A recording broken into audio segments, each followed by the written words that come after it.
1040. Close to, okay.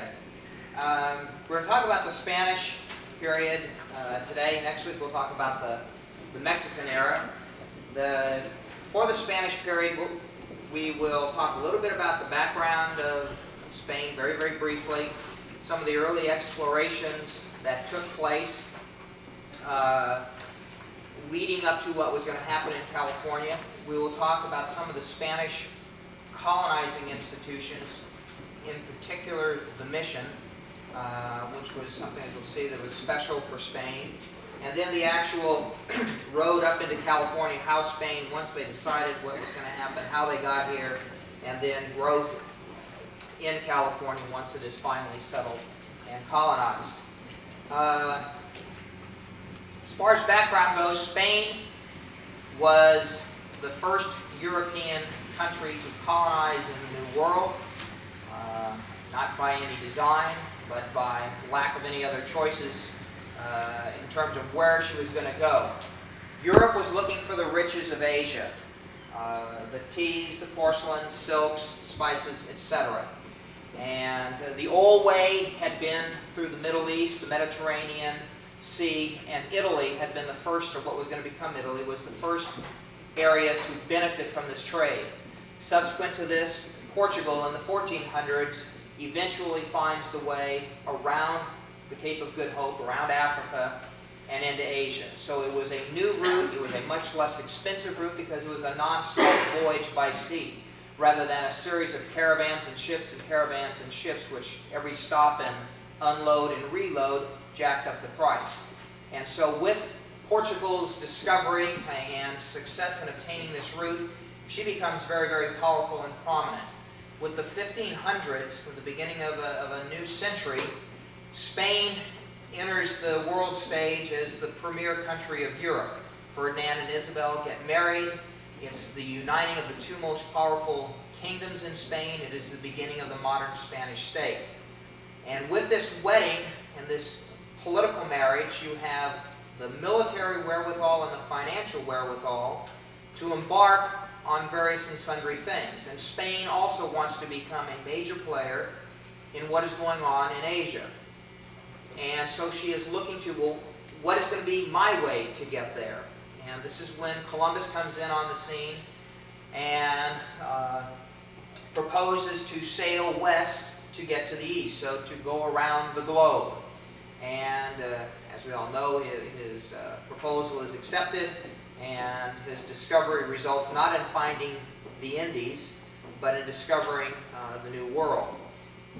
No one knows what it is that he has found at first. He is very steadfast in saying, I have discovered the Indies. My voyage has been a success. He will, on his initial voyage, he will bring natives back, Indians, to Spain, along with a few gold trinkets that some of the Indians are wearing. And this is enough stimulation, the trinkets, to further explore what has been there, to send more voyages out. Columbus will make a total of 4 trips. Very quickly there will be other individuals going, and within literally just a matter of a few years, Spain will start spreading out within the Caribbean region, among all the various islands that exist out there. Still trying to figure out exactly what it is that she has gotten hold of.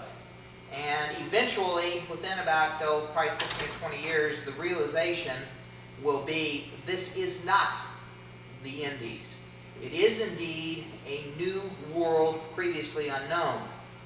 And Spain will have a twofold job going on. Let's pursue finding the way to the Indies. Magellan in 1522 will circumnavigate the globe. And so what Columbus had attempted 20 or so years before, 30 years before, is finally successfully done. But in the meantime, while Spain is still pursuing this way to get to the east by sailing west, she said, let's check out what we've got here. Let's further pursue what we have, because maybe in and of itself, it is something very exciting. And exciting means wealth, okay, in some manner, shape, or form. And Spain will eventually prove herself that we were right to do this. Because in the early 1520s, in 1519, Cortez will land at what will become Veracruz. He establishes the town of Veracruz on the east coast of Mexico. It is the port facility for Mexico City on the east coast, as Acapulco is on the west coast. And will march inland. And Cortez is one in a series of conquistadores. During this first 50 years, from the 1490s up into the 1540s, Spain will give the world really its greatest, biggest geography lesson in the history of mankind. Spanish explorers are everywhere throughout the New World, trying to find what is there, what kind of kingdoms exist out there. And it's so exciting that this new world exists. And what's out there? Who knows? For one thing, we know there's people there. Columbus has brought some of them back. You know, at least everyone thinks they're people. You know, are they really the same as we are? Or are they a little bit different? And to Spain, do they have a soul that can be saved? A real philosophical question. Lots and lots of debate about that. What exactly are they? Where do they fit in the order of things? Are they eligible to be saved? Can we teach them the gospel? All kinds of questions that revolve around this. How do you handle them? You know, what are their rights? What are our rights? Can we take their land? Do we have to purchase it? Do we have to leave it alone? How do we handle all these things? It's a very, very exciting time. And there are all kinds of kingdoms out there that the Spaniards are sure exist. Mountains of solid diamonds. Lands where the only minerals are gold. Kingdoms with gigantic rulers. Places where you do no work because the animals take care of you. Places where people have no eyes and no mouths. They just live by the sense of smell. That's how they get their nourishment. Places in the southwest where the heat is so extreme, the people have huge, huge ears, and they make their own shade to keep themselves cool. Places where there are lakes, where they have fish bigger than your horses. And everywhere there is gold. Always riches, fabulous wealth to be found. And the Indians very, very quickly pick up on what the Spaniards want. And it doesn't matter whether they're in South America or Central America or North America. They can be in Florida, they can be in California, they can be in Kansas. It doesn't matter where they are. The Indians very, very quickly find out what it is that the Spaniards are looking for, and they just tell them, it's over there. Right on the other side of those hills is where you'll find what you want, you know. Get out of here. And they will tell them anything that they want to hear, and the Spaniards want to hear it. And there is all this running around. Ponce de Leon in 1508, 10, 12, whatever it is looking for the fountain of youth. Just one of the first of many, many, many people looking for these fabulous places. And he's not the only one that's going to be looking for it. There will be a number of other Spaniards after him. And it's not just the Spaniards. The English are after it as well. Later on, when our colonies, the English colonies, are found, Jamestown is established to find gold. That's the reason for it. I mean, the Spaniards are not unique or alone. The rest of Europe basically is extremely jealous of what Spain has found and what Spain has.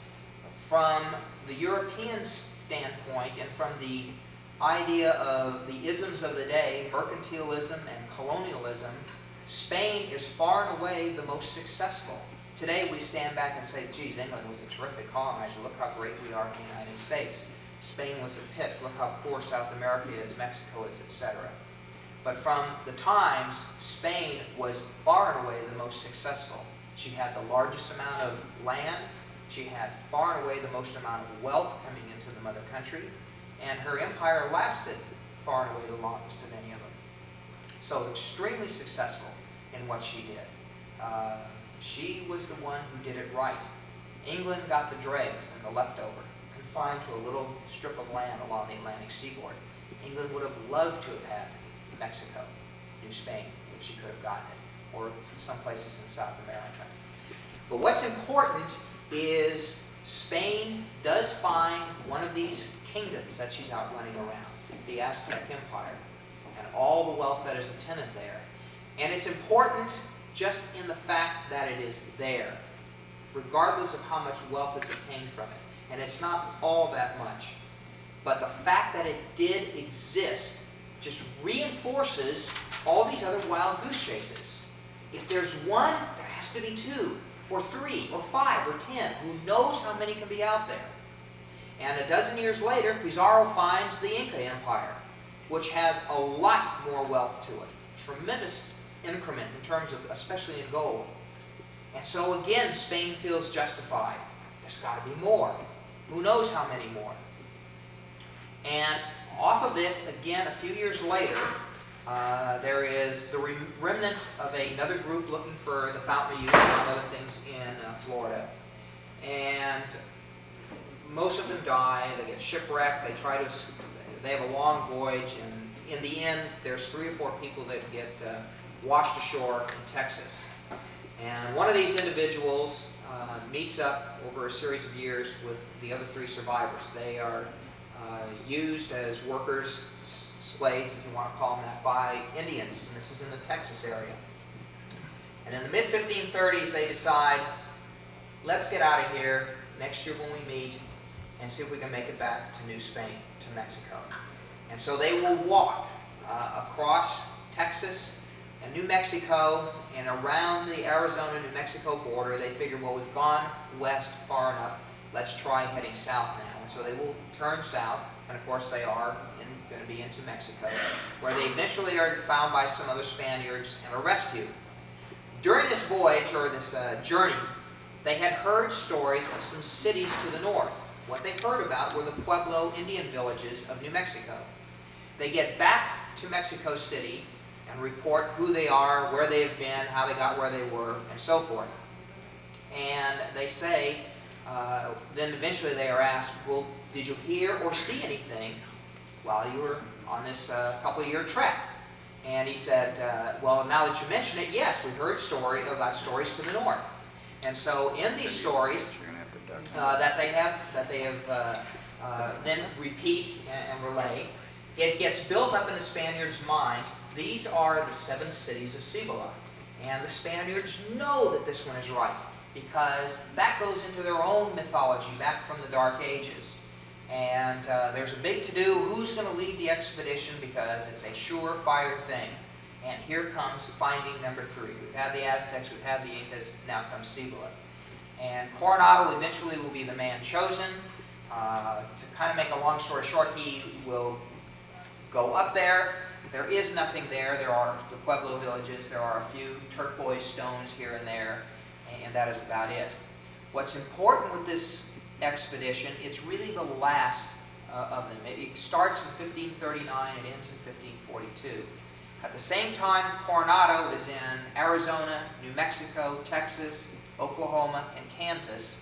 De Soto is running around the southeast through Florida, Alabama, Mississippi, Tennessee, Arkansas, and Oklahoma. And they are finding nothing. So they are covering a large geographical expanse, literally almost from the Atlantic to the Pacific coast. While this is going on, or so, right when these two are, they are not planned to work together. It just happens that they are going at the same time. And once the journeys are over, and the reports and everything else are kind of put together, Spain gets an idea that, hey, there's 3,000 miles of land out there and there's nothing there. It kind of ends this age of conquest. California first gets into the picture at this point in time as well. When Coronado returns to Mexico, the man in charge down there decides to send one more expedition, and this is by sea. And this is Cabrillo's voyage in the early 1540s. He will sail from the west coast of Mexico up as far north as the Oregon, Rogue River in southern Oregon. His instructions are just, check out what you see. Land wherever you want to land. If you see a good port, go in, kind of map it out. Talk to the Indians. See if they've seen any white men or know of any white men in the interior. Check around if there's any large cities, any wealth, this kind of thing. But don't do anything about it. Just if you find it, mark it down and let me know when you get back. Now, Cabrillo will die on the voyage, but it will return to Mexico in 1545, and it said, we didn't see anything. All we heard about were some people like us in the interior. And what the Indians in San Diego were talking about was Coronado's expedition, which had been in the interior a few years before into Arizona. So it ends this kind of age of conquest and this age of discovery in the 1540s. And Spain, at this point, will start consolidating what she's got and gradually expanding to settle the various territories that she has found. In the 1560s, Florida will be permanently established. In 1598, New Mexico is permanently established. In the 1680s, Texas will be permanently established. And in the 1760s, California will be permanently established. There is no such thing as Arizona.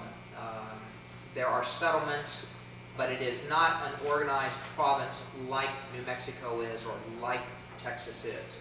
And there's mainly just a couple of missions and some presidios out of there. And settlement in that area takes place in the early 1700s. Once Spain has decided now is the time to start settling down and start colonizing, she has to come up with some means and some methods by which she can do this. And like with our own history, the core of the English settlements is along the Atlantic seaboard, in New England, in New York, in Pennsylvania, Maryland, Georgia, and so forth. And then gradually we move westward. For Spain and North America, the core is Mexico City. That is the capital of the Viceroyalty of New Spain. That is where civilization is. That would be, that is their Charleston and Boston and New York is in Mexico City. And as we moved westward, Spain moved northward. And our frontier was an agricultural frontier. The farmer going out into the woods, chopping it down, clearing the stumps, and planting crops. The Mexican or Spanish frontier is a mining one, as they go from mining discovery to mining discovery to mining discovery. Tremendous number of silver mines being opened up, and the frontier is advanced, looking for and discovering and opening up new mining areas, and then attendant civilization following it. Spain is looking for another way to do things. Because she had been very successful in what she had found in terms of milking the area and its material wealth to support what is going on in the home country, Spain very, very jealously guards what it is that she has. With our colonies, the English colonies, England had not found anything of value to speak of. And so she didn't care what really happened there. That's one reason why our self-government develops the way it does. In part, there is a tradition dating back to the Magna Carta of English common law and elected representatives and the people having some kind of a say in what is going on, however limited it may be. It further develops in our colonies because we're left alone. If you abandon your kids, or not abandon, but leave your kids at home, take off for a couple of days, they are going to make do in some manner, shape, or form. They may be making a bowl of cereal to feed themselves. Eventually they'll put themselves to bed. They'll get tired of watching television. They're going to be forced to do something, to handle it. We, the English colonists, are forced to set up their own governments. England basically doesn't care. Spain does. And there are going to be all kinds of rules and regulations and guidelines as to how things are done. You don't ask, or you don't decide on your own, you ask. And you wait for an answer if need be, for the most part. And as England didn't care about her colonies and all sorts of various and sundry nationalities came in, Germans and French and Scots-Irish and English, etc., are all coming into our colonies. Spaniards, period, are coming in to the Spanish colonies. And so Spain, with her large, large geographical area, needs to do something to populate it. And the decision is, use what's there. That means the Indians. And to use them in a positive sense, we have to civilize them. Now, they're already civilized in Central America, in Mexico, in that area. I mean, you had high levels of development, of cultural development. But as you go northward out of Mexico, you lose that, and you get wild nomadic Indians. And so the Spaniards decide we must teach these people the basics of civilization. Teach them the rudiments. Make them gente de razón, men of reason. Make them like us. Because then they will become a contributing, useful member of the state. And so how do we do this? And the solution and the answer that kind of evolves over about a 70 or 80 year period is the mission. And so we got the Santa Clara mission here in town. We've got Mission San Jose up in Fremont, Santa Barbara mission, Carmel mission down there by Monterey. All these various 21 missions that we have in California. They are not unique to California. They are used throughout the Spanish Empire.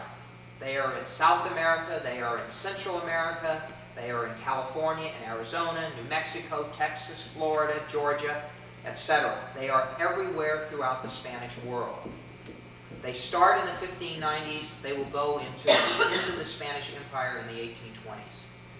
In fact, the last of the California missions is a Mexican mission. Once Mexico had its Spanish Empire is no longer, and the Republic of Mexico is in existence, is when the mission up in Sonoma is established, the last of the California missions. And the concept of this thing is, it's a dual function institution. The mission is both a state agency to teach basics of civilization, Western civilization. It is also a religious institution. Church and state in Spain are one. Spain is an extremely Catholic country. The king runs the Catholic Church in Spain from a kind of a business standpoint. He does not decide what is church doctrine or principles of belief and faith. But he does say, you are going to be a bishop, and you are going to be a cardinal, and you're going to be at the church over in this city, and you're going to be my Secretary of State in my court. Those kinds of things he does run and does decide. The Pope has said, since you're such great Catholics, you can do this.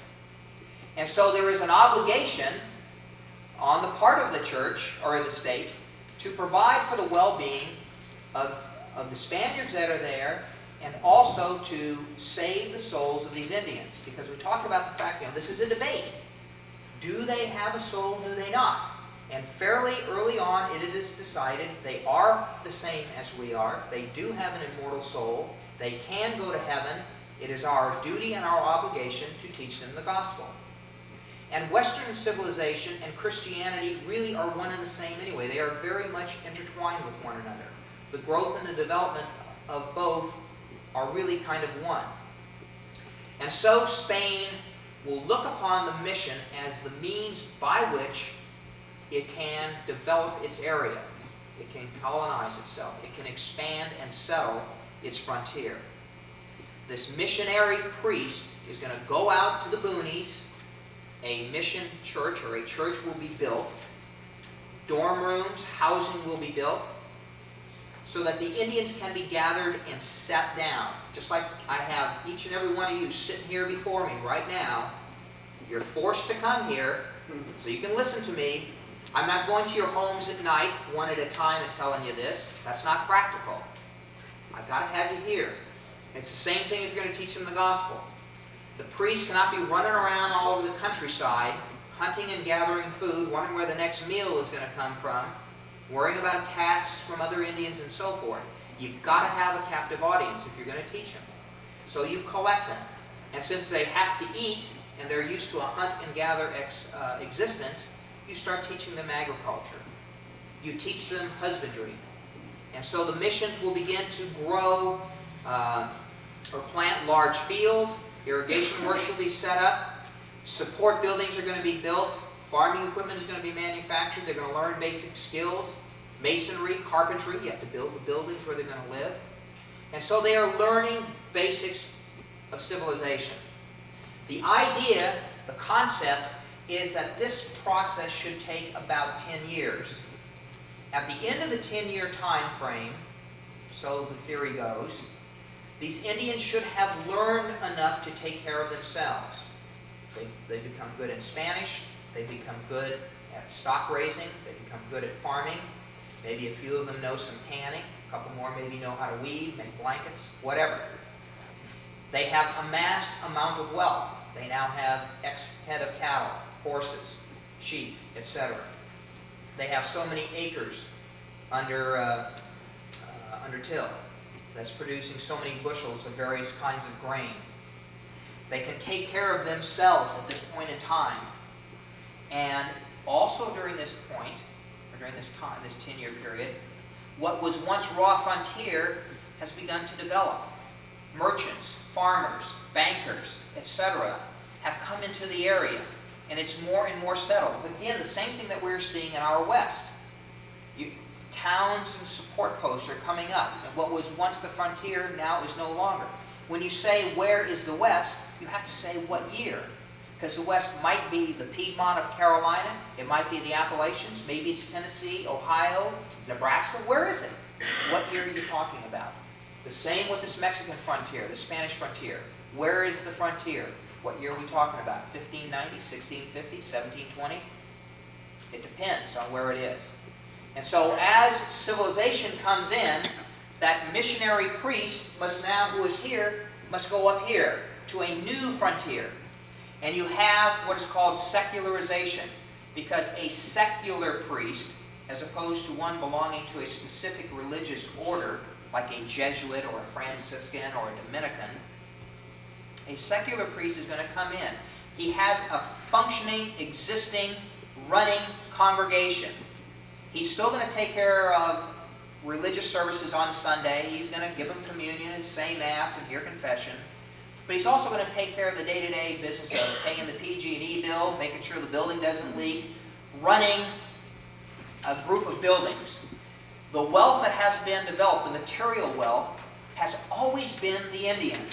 It has never belonged to the Spaniards. They have administered it for the Indians. It is now turned over to them so that they can handle it. And in some cases, everything goes just like it's supposed to in the book. In other instances, it does not, and the mission period may last longer than 10 years. There are also jealousies that exist between the military on the one hand and the priests on the other hand. There are problems with men, soldiers, male soldiers on the frontier with no women, except Indian women, and that's a constant problem. There are petty thieves, stealing, harassing the Indians.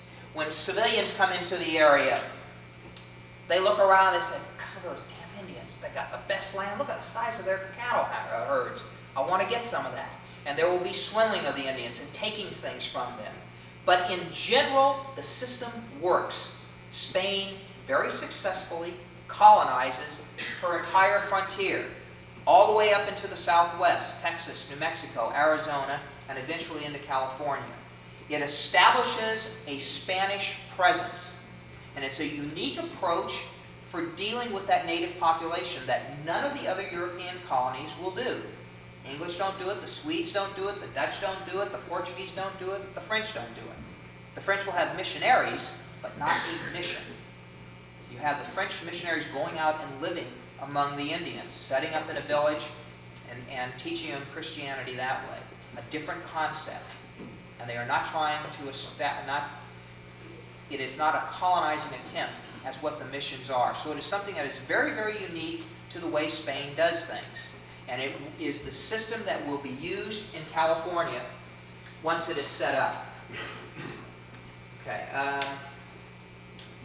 What leads to the colonization of California, the specific thing, is fear of the Russians. Spain has been gradually advancing northward. By 1700, she is where the border of roughly the present-day U.S. Arizona, Mexico border is, into that area, into southern Arizona, near where Tucson is. Also around the year 1700, Spain rediscovers that Baja California is a peninsula, not an island. And so colonization will begin in southern Baja California around the year 1700. By 1767, Spain has gone probably about 60% up the peninsula, the Baja California Peninsula. At that point in time, 1767, the Jesuit priests are expelled from the Spanish Empire. There's a man by the name of Jose de Galvez who does this. He is a representative of the king. He has been in Spain for a couple of years trying to set about reform, financial reform, tax reform, basically get more money for the government back in Spain. And he receives secret orders to get rid of the Jesuits. And so in New Spain, he is in charge of carrying that out. And they will be expelled. While this is going on, he also receives word from the Spanish ambassador in Russia, who has sent information to his boss, the foreign minister, I guess you can call him Secretary of State maybe, in Spain. And this information is disseminated among the muckety-mucks in Spain. And as a courtesy, it is forwarded to the Viceroy in Mexico City and also to this Jose de Galvez. And the information talks about the fact that there is Russian activity in the Pacific. The minister says, the guy that was the ambassador says, you know, I've seen maps, I've seen drawings, there are settlements up in Alaska, there's drawings of the west coast of North America, and they are accurate drawings, so I know they've been there. It is not a real big deal. But Jose de Galvez seizes this, he sees it as an opportunity to act. He's a very, very ambitious man. He wants to go places in the government. His goal is to become the guy that is in overall charge of the entire colonial empire. And he will get to this goal very shortly. And he sees this as an opportunity to do something dramatic, to kind of splash his name in the newspaper a little bit, make a name for himself. And when he hears of this Russian activity, excuse me, he initially decides to explore Alta California or Upper California, and then very, very quickly after he decides, oh, the hell with that, let's colonize it. When the Jesuits had been expelled in 1767, the Franciscan priests were offered the missions. And a man by the name of Junipero Serra was offered the job of being in charge of them. Do you want the job? I'd love to have it. So he comes on over. There's a man by the name of Fernando de Moncada Rivera. He has been there since the 1750s in charge of the soldiers. And there's a third man by the name of Gaspar de Portola. He had been brought in when the Jesuits were kicked out to be the governor of Baja California.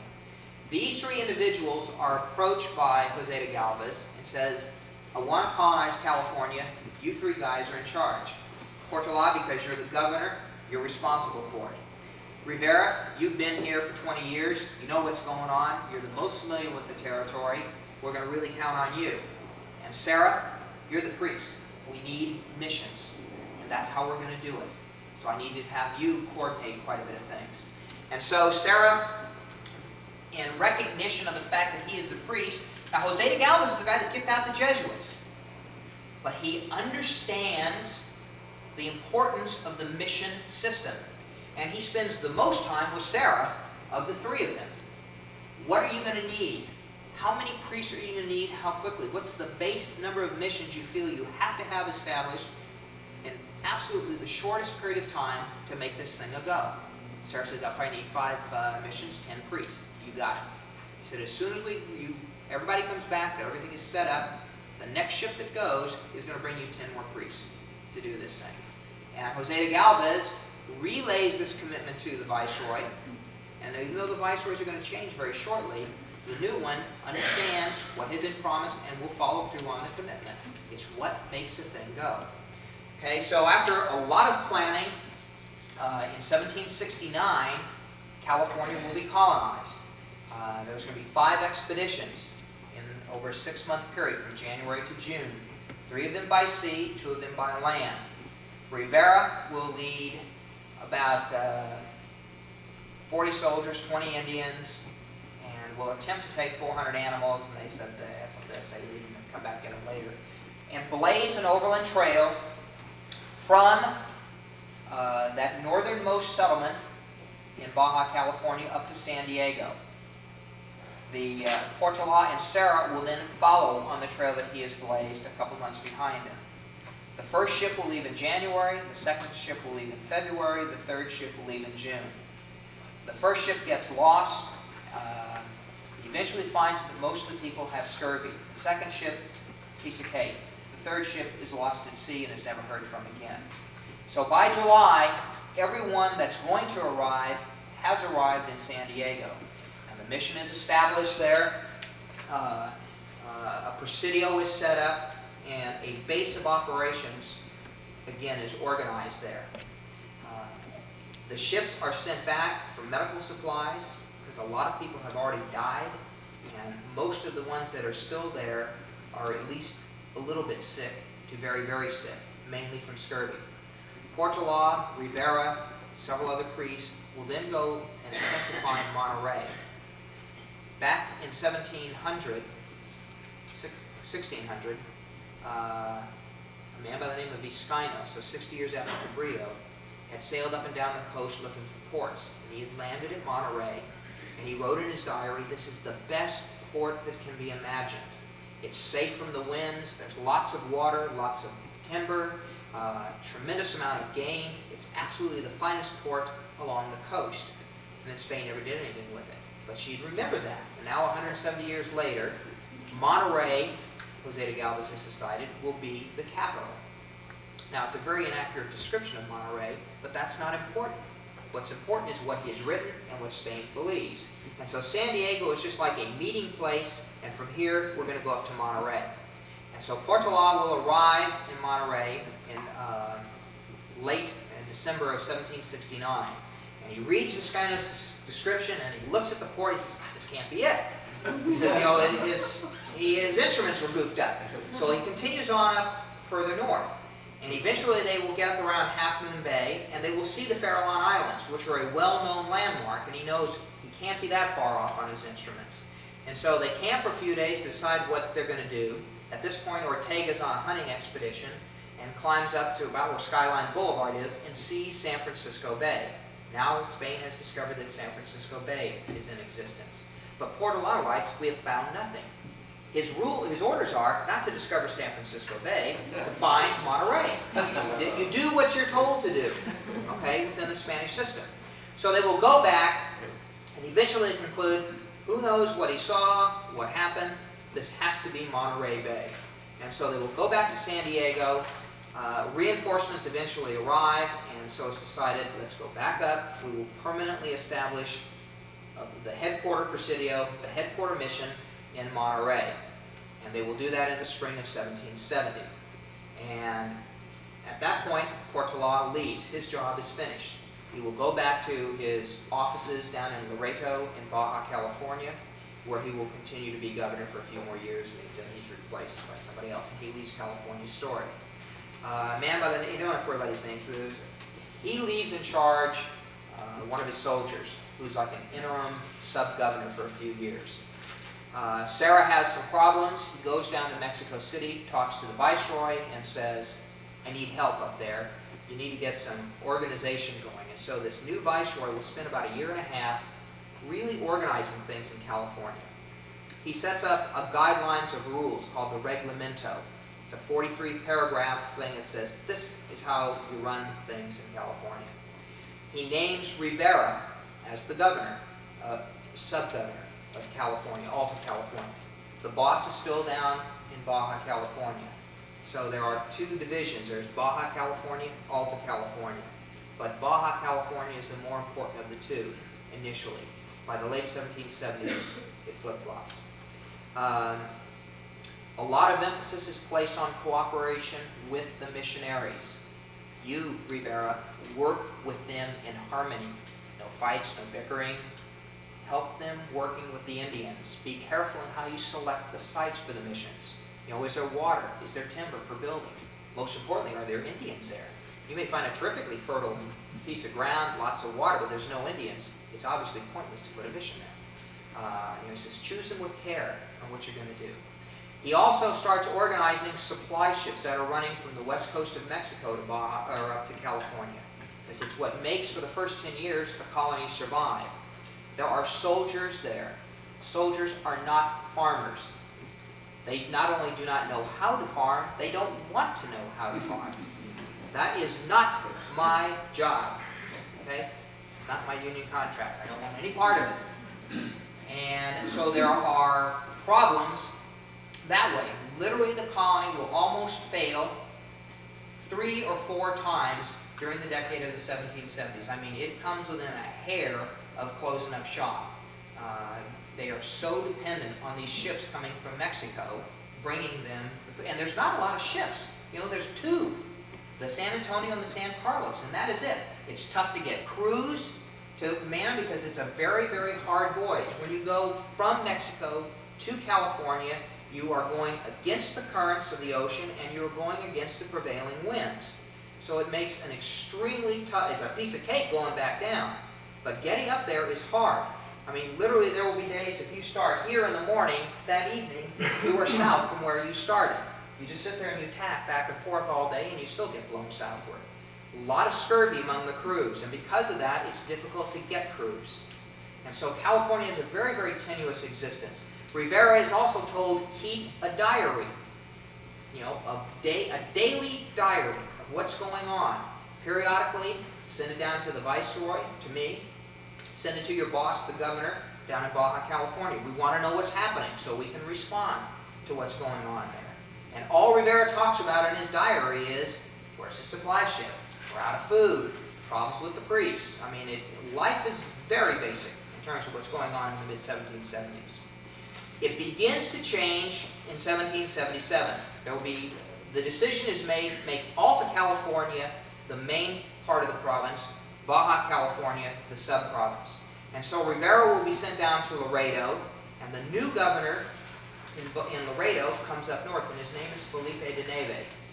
And Neve, when he comes in, really begins to change things. Spain realizes they've got to do something. They can't keep these supply ships coming. It is very, very expensive. And the crown just doesn't have the money. There's no wealth in California. Nothing is coming out. It's a one-way street as far as the money goes. There's no taxes, there's no gold, there's no silver, there's nothing there. But Spain keeps up the commitment because the priests, in large part, are starting to have some success in conversions with the Indians. And so what the decision is made, let's see if we can set up an overland trail and we can bring in farmers and animals. And so Juan Bautista de Anza, in 1775, will, initially he will go with just a handful of soldiers and some Indians to see, can I establish an overland trail between northern Mexico and California? And he is successful in doing it. So he comes back, tells the Viceroy, I did it, and they spend about 10 months organizing a major wagon train, if you want to call it that, of about 240 people and about 1,000 head of livestock. And these all arrive in 1776 into Monterey. Part of them will remain in Monterey. Some of them will be sent up to San Francisco to establish a mission and a presidio on the bay. So it takes 6 years for Spain to do something after she's discovered it, but finally she does it. And the following year, in 1777, again another segment of these people are brought down here to establish the Pueblo of San Jose. So San Jose becomes the first town, the first city in California. Not the first settlement, because you do have missions and you do have presidios, or forts, several of those. But the first town is now come into effect. 4 years later, in 1781, Los Angeles will be established as a second Pueblo. The farmers that had been brought in by Anza in 1776, and another set of farmers and soldiers brought in 1781 by Rivera, are used by Neve to help set up these pueblos. And the reason for the pueblos is they will produce food, make California self-sufficient as far as its food source goes. And San Jose has very tough times. It is very, very difficult going. It is located, the original site of the Pueblo is kind of near where the present-day Civic Center is, off of Hobson Street, too close to the river. And almost every year it is flooded out. The small earthen and wood dams, the irrigation networks, the small dwellings that the people are living in are wiped out the following year, and again the year after that. The mission at Santa Clara, which is also established in 1777 on the west side of the Guadalupe River, and its original location is kind of near the end of the airport runways, too close to the river. And it's moved 5 times before it ends up in its approximate location on the Santa Clara campus right now, because of the flooding off of the river. The Pueblo of San Jose eventually will relocate. In the 1790s, it is relocated to where downtown San Jose is right now. And it was a rectangular, not a square thing, but a long line roughly between San Carlos Street and St. John's, which is where Community Bank Building is there, and between Market Street and San Pedro. The, what's the adobe? Peralta adobe is the only thing left out of the new original Pueblo when it was relocated in the 1790s. In back of the laundry works and the spaghetti factory over there is the Peralta. It's the only one that's left out of this thing, out of when San Jose was redone. San Jose life, I mean, is crude, basic, nothing to do. There were mud, grass, twig huts are what they basically lived in. The adobe buildings, like the Peralta, do not appear until the 1790s when the town is relocated. Even then, you don't have doors, you don't have windows, you don't have board floors, you have packed dirt. You have a hide hanging in the doorway. You cook out of doors. There are no fireplaces or chimneys, kitchens inside of one of these homes. And that's when it's gotten good and modern. Okay? But what San Jose is important for, it does what it's supposed to do. Within 4 years, it is producing enough food to feed the inhabitants of the Pueblo, as well as a partial amount to take care of both the Presidio at San Francisco and at Monterey. So it's not taking care of everybody, but it's doing pretty darn good. In 4 years' time, it is doing that. And eventually will become a very, very significant food production area. Los Angeles also, within a matter of years, and these are, the people that were recruited were not the cream of the crop from Mexico. I mean, they were paid to come to California, and paid fairly handsomely. And the ones that came with ANZA, that then in turn decided to come to San Jose, got money on top of the money that they were already getting. And they got money, they got clothes, they got animals, they got farming tools. They were given a house lot and a land lot for the people that came to San Jose, and the same things are repeated for those that are going to Los Angeles. Because once you come, it's not like us. Old Daniel Boone decides, I don't like Tennessee, I'm going to go to Kentucky. And he gets to Kentucky and says, hell, I'm going to go back to Tennessee. When you come to California, you're there. You don't decide, gee, I want to go back to Sonora. It doesn't work that way in the Spanish system. There is a little give and take. If you don't like it in San Jose, you can go back to Monterey, or you can go back up to San Francisco. There is that little bit of leeway. But once you have come, that's it. You will not go back. So it's tough to get. They had the poorest of the poor is who they recruited to get to come to California. And they don't have the finest of agricultural skills. I mean, they are living on the edge of existence in Mexico to begin with for a lot of different problems. But they make it go in California. And when Rivera brings his group in 1781, for a lot of things that happen that, again, get too much to go into, the Indians, where the town of Yuma, Arizona is, where the Gila River merges with the Colorado River on the Arizona-California border, the Indians, who up until that point in time had been very friendly with the Spaniards, finally have had, through a lot of different circumstances, rise up in revolt. Rivera had fortunately sent all the settlers on ahead. He and about 3 or 4 of his soldiers, along with the animals, had remained behind. They are killed by the Indians, and it closes the Anza Trail. But we had roughly 500 people make their way into California. So it cuts California off, really, from Mexico, from New Spain. That Anza Trail will not be reopened. The supply ships, as we get into the 1780s, get fewer and fewer. By the 1790s, they're history. So it is good that these people made it, that the Pueblo of San Jose and Los Angeles were successful, because they allowed for the province to begin to feed itself, to take care of itself. From this point on, for the next 40 years of the Spanish period, growth will be internal growth. Natural reproduction. Big families become kind of the thing. 10, 15, and 20 children. That is not uncommon. The population in 1780, the Spanish population, probably in the high hundreds. By the end of the Spanish period in 1820, it's around 2,500. On a growth chart, that's extremely high, and it's all internal growth in terms of how it's going to go. There's a lot of growth among the Spanish missions at this point in time. In the 1790s, there is an attempt to establish a third pueblo at Santa Cruz. It fails. The man who was governor from 1794 to 1800 loves California. He is a red hot. He is very, very religious oriented. He has a lot of problems. He describes San Jose as incorrigible. There are banning of alcohol in San Jose. There is curfews. There are police patrolling the streets to keep people, in after 8 o'clock.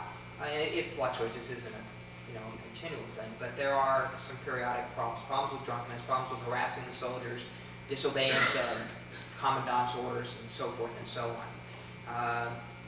In the mid-1790s, the first school in California is established by this governor in San Jose. The classes are held in the public granary where the grain is kept. He personally sets up the religious instruction that is included for the children that are going there. It is also at this time that the transformation of California begins to take place.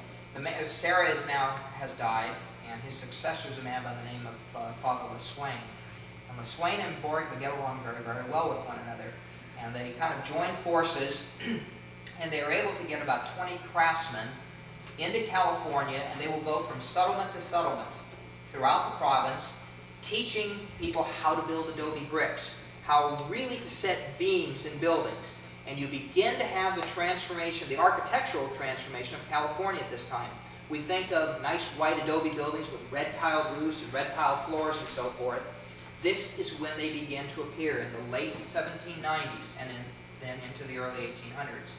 The skills on how to do this take place at this time. This is when the missions really reach their peak. The factories start to appear. The first water-powered mills for converting or grinding the wheat into flour begin to take place at this point in time. Growth will continue during this era. As the 1800s progress, as we get into the 1800s, the supply ships, which now are gone, their place is taken by Americans. Ships going from New England to China will periodically stop and trade with the Californians. They will hunt for otter pelts in particular, and to some extent seal pelts, to trade in Canton. And while they're here doing that, they will conduct trade, get fresh food, fresh water supplies, repair ships in exchange for some goods, manufactured goods that they will bring from New England. So it is a contact for California with the outside world. And this will continue during most of the 1800 to 1810. It really starts in the 1790s. Between 1810 and 1820, it starts to dramatically tail off, and the contact weakens. There are a few whaling ships that will appear from time to time. Eventually, as we'll talk about next week, they will get replaced by other ships coming from New England for different reasons. In 18, 19, California has its break with Spain, or the beginnings of its break. There is a man by the name of Hippolyte Bouchard. New Spain and the Spanish colonial world is in turmoil. There has been a revolution in Spain itself in the early years of the 1800s.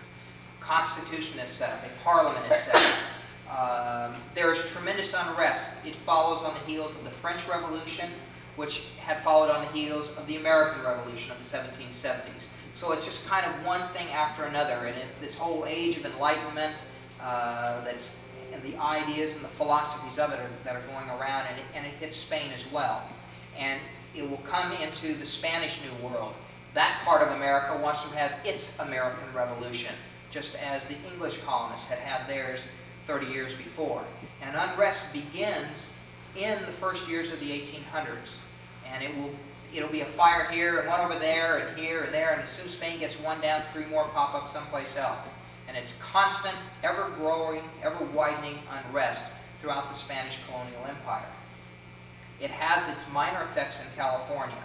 This man by the name of Bouchard basically is assigned, or has assigned himself to the revolution going on in the Viceroyalty of La Plata, which will become Argentina. And in 1718, he will attack California. He basically is a pirate, is all that he is, and he's wrapped the flag of revolution to give himself some legitimacy. There's not a lot that goes on. It almost becomes comical at some points. He will attack initially in Monterey. If you're ever down there, right above the wharf where the U.S. Army Presidio of Monterey is, and their museum, where the museum stands in front of it is a bluff of land. And that was a Spanish fortification called El Castillo. It was not the Presidio. They were about 5 or 6 miles apart. And the Spaniards had a few little, like, mortar pop guns out there.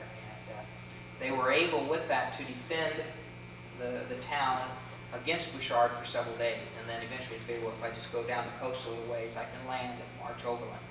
And there will be, he will loot Monterey. He will burn a number of the buildings. The people will have the governor has evacuated the town. By the time reinforcements arrive for the governor, Bouchard has left.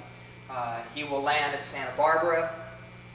There, a couple of his men are captured, and a bargain is struck. We'll give you your men back if you keep on going. And they agree. Los Angeles is too far inland to be worth the bother. They will land where San Juan Capistrano is. They will spend the night. His men get turned loose. A lot of the Indian women are raped down there. Again, some buildings are burned. The next day they're gone. When they see San Diego, they see that there's a Presidio there, and mindful of the painful experience in Monterey and the fact that they have found really no wealth, they say the hell with it, and off they're gone. But it's the only time California's ever been under attack. It's the only time we've ever been invaded as a European settled nation. It brings to California a real awareness of what they just kind of sort of vaguely knew what was happening. Bouchard is here for maybe like a week and a half, and he's gone. Reinforcements are sent from Mexico. By the time they get here, of course, he is long, long since gone. But like I said, it brings home what is going on. The people in California are loyal to Spain, mainly because that's where their paycheck comes from. You still principally have missionaries and a lot of soldiers, and even the settlers know how we got here, who our bread and butter was initially. But once word comes in 1822 that a man by the name of Iturralde has been successful in his revolution, that Spain has been thrown out of the Viceroyalty of New Spain and is now the Republic of Mexico, very quickly Spain, or the people in California say, I'm loyal to the new government. No big deal. And life just continues on. Basically, they are isolated and have been for the last 40 years. Nothing is going to change really as far as they are concerned. They kind of do what they want to do, how they want to do it. I mentioned all the trade with the Americans in the 1790s and 1800s. There's also trade with the Russians. That's all illegal. Up until the last days, trade with foreigners is forbidden among the Spanish system. But in California, it was a fact of life. You had to have it. And it was done. California was too isolated to set alone. One of the reasons it took so long to colonize California was it was so far away. It was described as being at the end of the earth, and it is. It was very different geographically to the north and to the east. It is surrounded by mountains. To the southeast, it is cut off by very, very difficult desert. And to the west, you have the ocean. And to go to it, you're going, as I mentioned, against the winds and against the current. It is hard to get there. That's why it is so late in the game when it is settled by Spain. One last thing, why did Spain discover the gold? Why isn't there a mission in Fresno and, Presidio and Sacramento and so forth? Given time, there would have been. There were plans. There was a lot of exploration out there. Spain was very familiar with the interior. There was probably 40 or 50 expeditions into the San Joaquin Valley, the Sierra foothills, down across the Tehachapi's into the Mojave Desert, the Antelope Valley area. All the names are Spanish names out in there, and they were given by the Spaniards in the 1800s. Time cut them off before they were, and eventually, if things had been allowed to continue, there would have been an interior mission chain. Eventually settlements would have occurred into the foothills, and Spain would have discovered the gold that was there. But if never happened, okay, and it died. All right, any questions? All righty, thanks. See you next week.